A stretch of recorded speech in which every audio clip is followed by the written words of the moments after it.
آج آپ نے بیان میں فرمایا کہ تراویح سنت موقدہ ہے، لیکن نبی نے 3 دن پڑھ کر روک دی، تو پھر یہ سنت موقدہ کیسے ہوئی؟ اگر نبی پڑھتے رہتے تو فرض ہو جاتی، سنت موقدہ نہیں ہوتی۔ خشیۃ ان تفرض علیکم، حدیث میں آتا ہے میں اس لیے چھوڑ رہا ہوں کہ تم پہ فرض نہ ہو جائے۔ فرض کیوں ہوتی؟ دیکھو انڈیا میں ایک شیخ الحدیث ہیں مفتی سعید احمد، بہت بڑے، اللہ نے ان کو علم دیا، ان کا ایک کلپ بڑا زبردست نظر سے گزرا، انہوں نے یہ بات کہی ہے اور بڑی زبردست بات کی ہے۔ دارالعلوم دیوبند کے شیخ الحدیث پتہ نہیں بھی حیات ہیں یا دنیا سے جا چکے ہیں، اللہ کرے حیات ہی ہوں تو زیادہ اچھا ہے، بار ان کا یہ کلپ نظر سے گزرا بڑا زبردست۔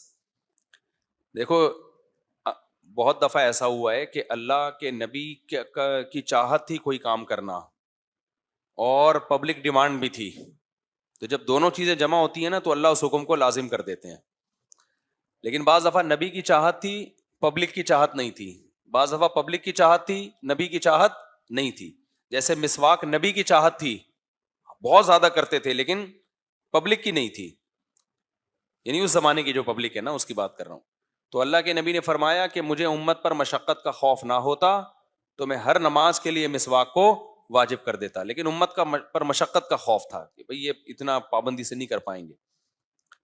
تو تراویح میں ایسا ہوا کہ نبی صلی اللہ علیہ وسلم کی چاہت بھی تھی، آپ آئے، نماز پڑھائی آپ نے، صحابہ کی بھی چاہت تھی، اتنی زیادہ چاہت کو دیکھ کے آپ کو ڈر ہوا کہ جب میں بھی چاہ رہا ہوں اور لوگ بھی چاہ رہے ہیں تو یہ نماز کیا ہو جائے گی؟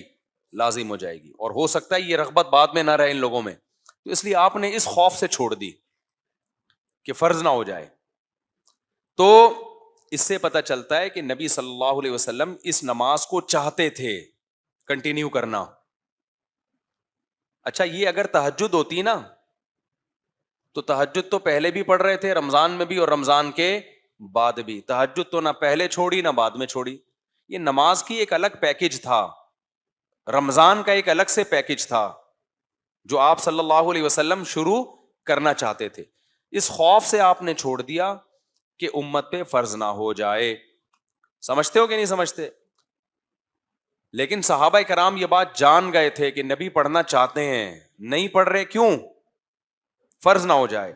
تو نبی کی منشا یہ ہے کہ یہ پڑھے لوگ یہ، لیکن دونوں جمع نہ ہو اس پہ، تو اس لیے صحابہ کرام نے اس نماز کو جاری رکھا، نبی نے پھر ان کو منع نہیں کیا۔ حضرت ابو بکر کے ابتدائی دور میں بھی صحابہ تراویح پڑھتے تھے، عشاء کی نماز کے بعد نا بہت ساری جماعتیں ہوتی تھیں، ایک جماعت نہیں ہوتی تھی، تو صحابہ نے اس عمل کو جاری رکھا، حضرت ابو بکر نے ان کو اس عمل سے نہیں روکا۔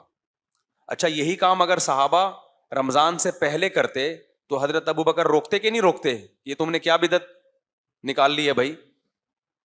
عید کے بعد کرتے، یہ چاند رات کو کرتے تو حضرت ابو بکر روکتے کہ نہیں روکتے؟ ہم نے نفل نماز میں تو انفرادی پڑھی جاتی ہے، جماعت سے 2-4 آدمی پڑھ لیں تو ایک الگ بات ہے، لیکن اس طرح اہتمام سے جماعت کرنا یہ نوافل کی جائز نہیں ہے۔ تو ابو بکر نے بھی نہیں روکا اور صحابہ بھی پڑھ رہے تھے، یہ اس کی علامت ہے کہ صحابہ کے پاس اس کی دلیل تھی، وہ بلا دلیل یہ کام نہیں کر رہے تھے۔ وہ دلیل کیا تھی؟ بخاری کی حدیث کہ نبی صلی اللہ علیہ وسلم نے 3 دن پڑھی ہے اور چھوڑی کسی عارضے کی وجہ سے ہے، تو صحابہ نبی کی منشا سمجھتے تھے کہ نبی اس نماز کو جاری کرنا چاہتے ہیں۔ سمجھتے ہو کہ نہیں سمجھتے؟